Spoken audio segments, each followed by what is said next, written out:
our last speaker would be Mehdi Memarpuri, political prisoner of the 1980s, one of the witnesses of the Iran Tribunal Court.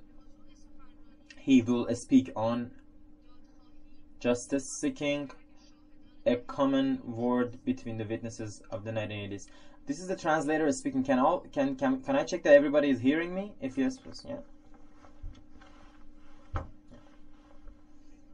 Thank you very much for you having given me this opportunity.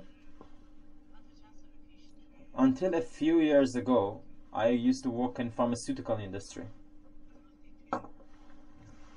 When one works on pharmacies, one gets specific experiences. One of the things you find out is that when you want to produce a certain credible drug that would be accepted by international observers, has to go through a lot of research. All the processes of research and production has to be registered, has to be written, has to be signed on. This has to exist for a drug to be accepted. Failing that, it can be easily disqualified. Even in what we used to do, even the pens that we had was only of a certain type. Why? Because pens were guaranteed that for 20 years they're not going to disappear. And those of us who worked on this matter, we could never, even if we had written something wrong, we couldn't cross that out in a way that it would become illegible. And we couldn't, of course, erasing it was out of the question. Now, when one approaches the crimes of the Islamic regime in the 1980s, we see that the measure of the crimes are so grave that even the regime itself, even a criminal regime, in all the years that have followed, has tried to erase this decade from its history. What they have wanted is for no one to talk about this, for no one to write about this, and for no one to do any research about this. One can even say that they have been partially successful. They started 30 years ago and until a few years ago. Yes, they've been partially successful because those who were inside, when faced with the crimes of the 1980s, they were terrorized to a degree that they forego political activities, and they trained their kids in a way that they would do anything but not approach politics. Why? Because they had the experience of the 1980s. They had the experience of the 1988s. And they had seen that this regime is so bloodthirsty that is ready to act as it indeed did toward its own prisoners in the 1980s. So they wanted to do anything they could do so that their children would do anything but politics. But when they became youth, when they went to university, the very same youth, when they sort of went into the society, they were curious. They wanted to know what has happened to their fathers and mothers. What is it that has happened to them in the preceding year? There were those who experienced 1980s and went abroad. You can divide them in three categories. Some of them worked with the political groups. In the political groups, when they went abroad, they continued their political organization or they joined other organizations.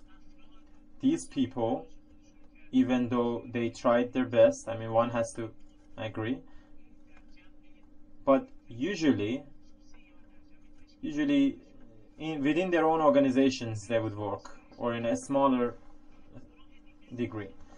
The second group was of those who didn't have organizational activities anymore. They wanted to be personally expose the crimes of the regime. These people, despite all their attempts, because they were individuals, they could never find a very wide audience, and there was a third group indeed. They wanted to bring out their demands, but they didn't believe that their memoirs, their past, they didn't want to only say it within the Iranians or within people who already knew everything about each other. I was from the third group.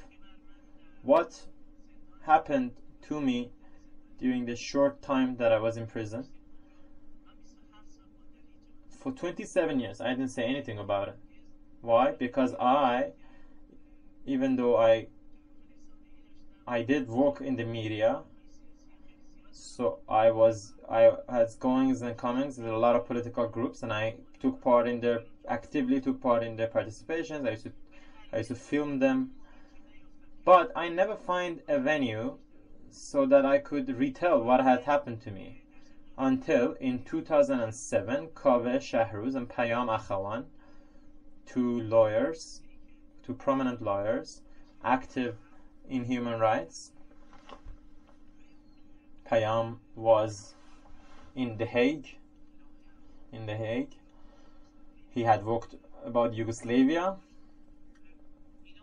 They came to Stockholm, where I live, and they talked about something that 1980s was assessed from a legal standpoint, that you could now, this decade of crimes by the regime could be treated legally. It was only then, on that very meeting, that I said, look, this is where I want to talk. This is where I want to say what I have to say. And I wasn't alone. There were a lot of people. There was a lot of people who joined this what was later called Iran Tribunal. Thousands of people came and joined this. They gave their own legal testimonies, written testimonies, and they gave it to the Iran Tribunal. Their writings were given to the lawyers who worked with the Iran Tribunal. It was given to them, was assessed by them. Since Iran Tribunal didn't belong to any group, it asked all groups and all those religions that had been victimized, and also groups from other different regions of Iran. And because of their regional allegiances have gone through catastrophes, this a few thousand people of witnesses included people from all of these groups. And the prosecutors that had been formed, 100 of these witnesses were picked to come and in 2 stages talk in the court. I'm not gonna talk about the details. If you're interested in this, there is a lot on this. You can access this. You can study it. What I do want to talk about is those who did go to this course, those who came and said what they had wanted to, not just because they would have just retell their memoirs. They came to seek justice. They came to seek what was theirs,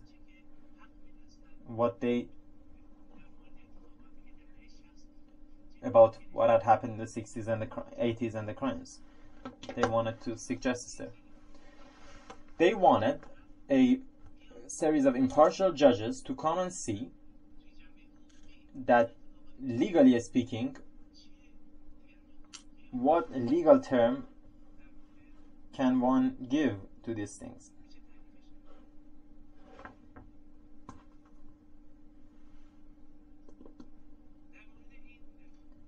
When it comes to this, I spoke about the London and the Hague. The films of the London, almost all of them, of the London session are accessible. and the films of the Hague sessions will also be made accessible soon. If you go and look at these films and videos, because I was the one who was actually doing the filming and I had seen a lot of them, one that you could really feel, but a point that comes clear, those who had come there to testify were putting all their feelings and emotions. I mean, all that you could expect from a court was there. I want to ask you to surely go and look at some of these videos, look at some of these testimonies. I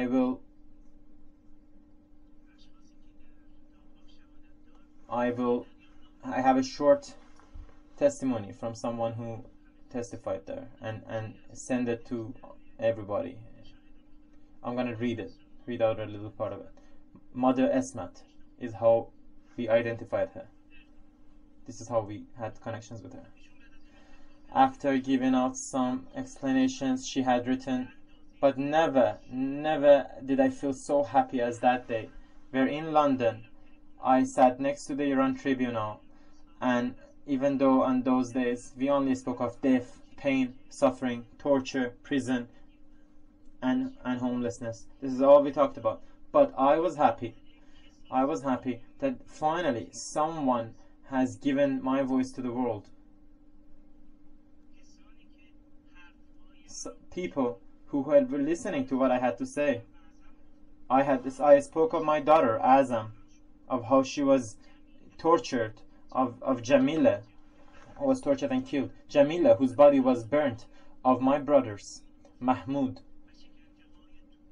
and the long trials, long tortures that he had to go through, long and difficult tortures, of Ali, who was hanged from a light post and killed, of Manucher, who was executed, of the son of my sister Javad, who was killed by the Islamic Republic, of Ghulam, the husband of Azam, who was killed by the bullets in the streets, saying all these things, of all this suffering. It wasn't easy.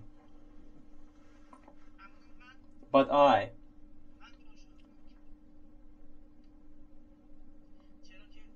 death made me happy. Death made me happy because my loud cry was given to the world, and for the first time the despicable Islamic Republic was being tried.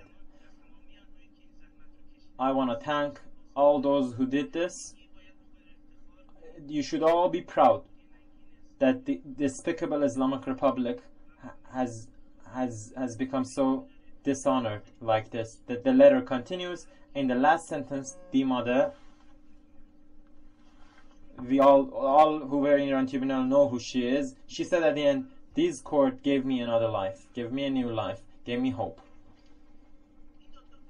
This tribunal was a truly grassroots operation. Anybody who spoke there was actually someone who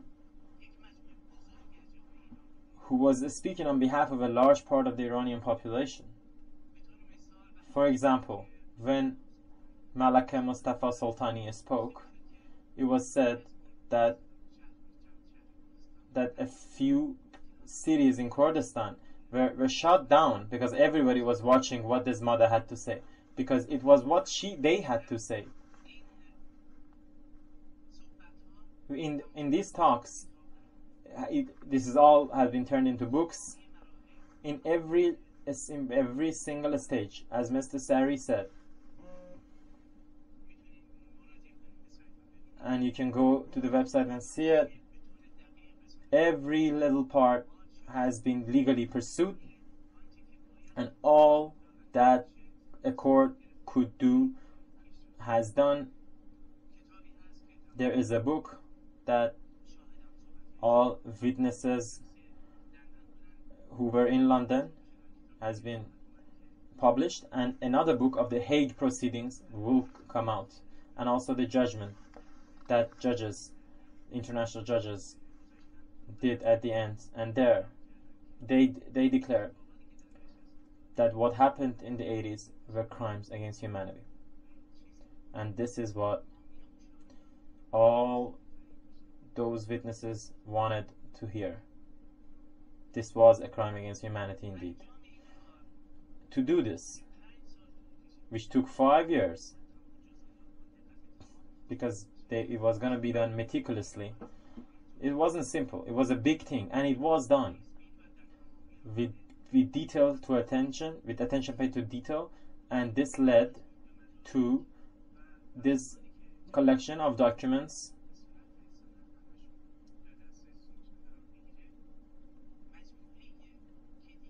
This collection is something that the Islamic Republic cannot cross it, cannot erase it, and cannot let it be forgotten. These documents will forever remain. Maybe I die. Naturally, people like me who actually experienced that period naturally will die soon. But these documents will remain, and our youth will be able to access these, and they can know what happened to their parents, and the youths themselves will decide what to do across the regime, toward this regime.